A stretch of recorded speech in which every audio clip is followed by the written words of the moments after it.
Good morning, everyone, and welcome to Monday. This is First Things First. I'm Jen Wolf. That is the Hall of Famer, Cris Carter. This right here is Nick Wright. Good weekend, gentlemen. Great weekend. Great weekend. Great suit, Jenna. Thank you very much. That looks amazing. Thank you. Cris damn near broke 80 on the golf course, living his best life. I'm back golfing and everything. Yeah. Things are good. Absolutely. Feel strong. Well, we got a jammed show for you today. A fun one, too. Got a black eye. Talk about that some more as we proceed across the next 3 hours. Old Wonder Bread trying to be wheat bread, you know. We have 76ers star Tobias Harris will be here in studio, fresh off a new $180 million deal. No ride. Vikings tight end Kyle Rudolph will join us live. Lots to talk about from training camp. We'll ask him about Kirk Cousins. But we're going to start this morning with the Dallas Cowboys. To show or not to show, that was the question over the weekend regarding Ezekiel Elliott. Turned out not to show. Cowboys kicked off training camp without Zeke in attendance. The team reportedly proposed an extension, but Zeke has yet to counter. That being said, without Zeke there, all eyes are on his quarterback, Dak Prsecott. Dak's got high hopes in this, his 4th season as the quarterback. The Cowboys talked about improving after last season's playoff run. Each and every year you have confidence. You say this is the year. You say we've got a great team, but you look around this team we have, this roster that we have, the talent, the leaders that we have. It's to win, and it's to win everything. And we've got the people to do it, so it's got to just come in and stay focused and make sure that we're holding each other to those expectations. The intangibles that he has as a leader, as a guy, I mean, it's unlike anything I've ever seen. Everybody respects him.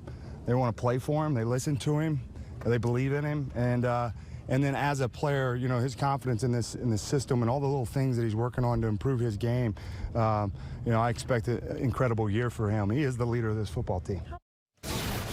All right, CC, we talk about how important Dak Prsecott is for this Dallas Cowboys team, especially with a team as talented as they are this year if Ezekiel Elliott is all signed up. But for Dak specifically, what does he have to do to take that next step? In certain situations, you have to be able to go to a game plan that is, they've eliminated our running game. They're better at that than what we are. And you can give the ball to the quarterback and say he can win the game for us. Or say, for instance, if they end up going against the #1 defense, rush defense. In New England, if they go against the #1 rush defense, like the Minnesota Vikings a couple times, when they do that, they throw the ball 45 times from a game plan.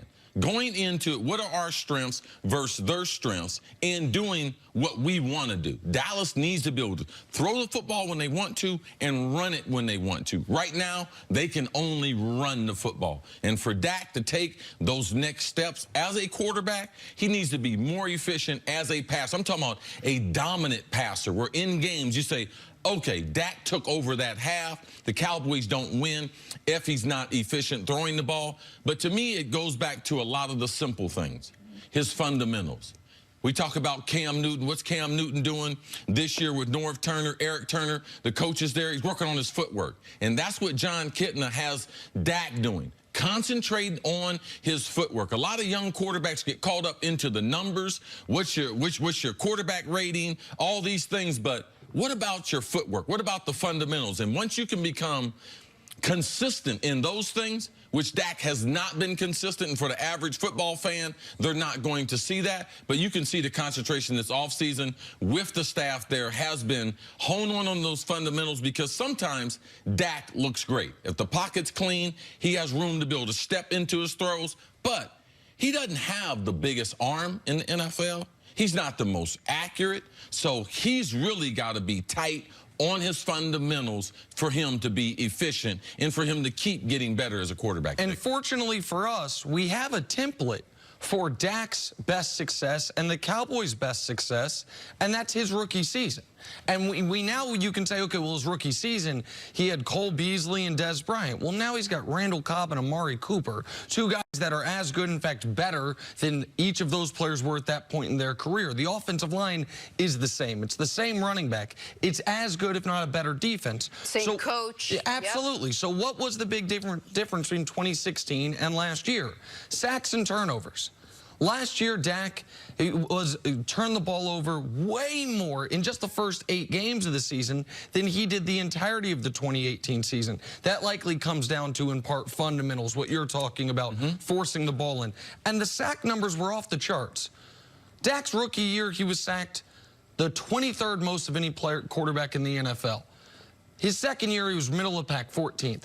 Last year, it was second most, 56 sacks. For comparison's sake, he was sacked 57 times his first 2 years combined. So was that the loss of Travis Frederick? Was that Tyron Smith not being as good? Was that Dak holding on to the ball too long? Most likely a combination of all of them.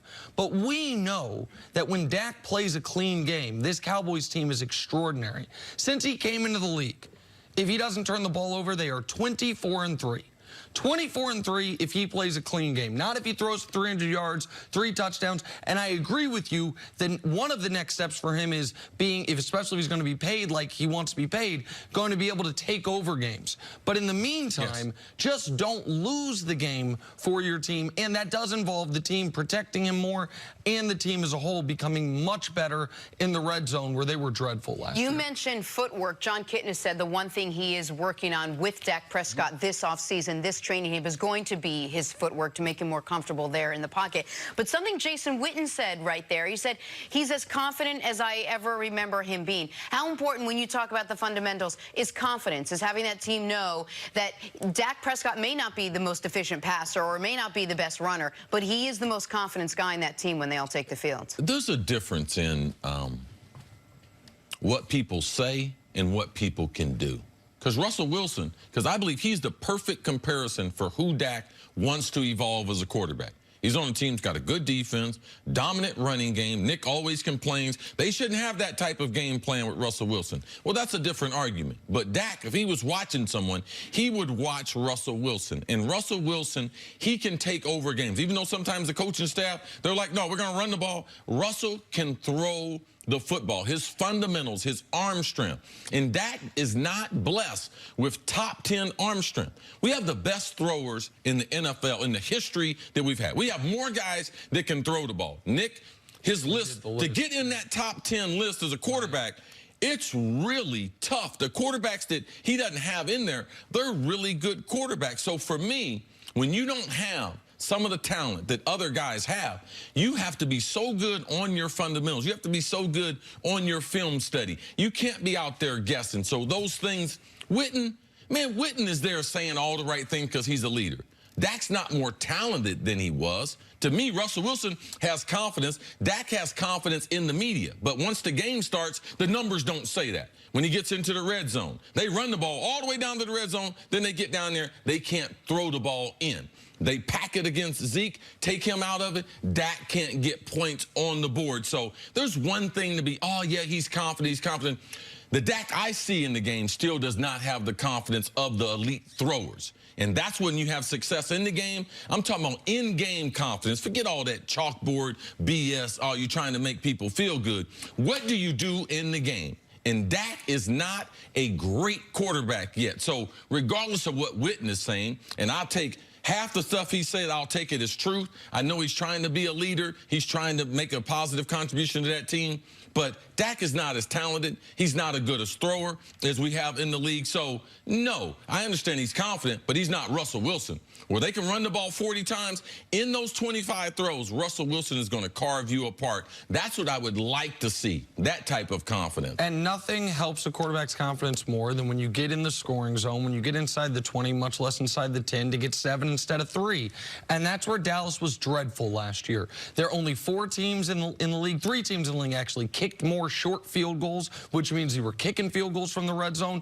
They were 26th in the league in touchdown percentage in the red zone. The 6 teams behind them, all of them were bad except for one. It's Miami, the Giants, the Texans, the Jets, the Jags, and the Niners. Like, you can't be a really good team in kicking field goals instead of scoring touchdowns. So that is partially game plan. That is partially execution. It's the whole thing. But if the Cowboys change nothing other than go from 26th in the league in red zone touchdown percentage back into the top 6 like they were in 2016, that's worth 2 more wins by itself. That's a huge difference. That's a huge difference. So I would start there and then expand from there, because that should be the easiest thing to fix. All right, we're going to talk much more about this. Eric Mangini is going to be joining us first time this season. We'll also discuss the latest with Ezekiel Elliott. Coming up, why is this season a unique challenge for Tom Brady? We're not just talking about his age. That's next on FS1. You can always check us out on the Fox Sports channel on Sirius XM. We're back right after this. Your dad made me spill my coffee. Wasn't ready for